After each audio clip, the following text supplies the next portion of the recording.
प्रत्येक दिन मत आगपटू नमस्कार कर अच्छा आज कहीं पछपटू मत नमस्कार करुच हीराधर हीराधर तुम आठुड़ा राजा हीराधर मु राजा शयन करिथिली शयन करिथिल मोर पितृ माने सपन रे कहिले कौन कहिले हीराधर तू प्रतिदिन जाके आसला मुख बोल चाहूछु अच्छा तेरा तू 12 वर्ष होला 12 वर्ष होला तोर जवादार में ग्रहण करिले कहिले हीराधर तेरा तू आठुड़ा राजा हीराधर तोर मुख बोल जाइला राजा हीराधर नमस्कार नमस्कार नमस्कार नमस्कार हीराधर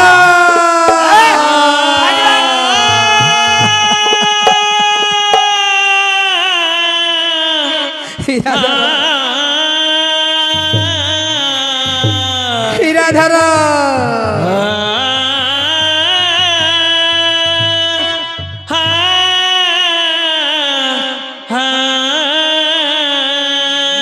कौन कही चली गल हीराधर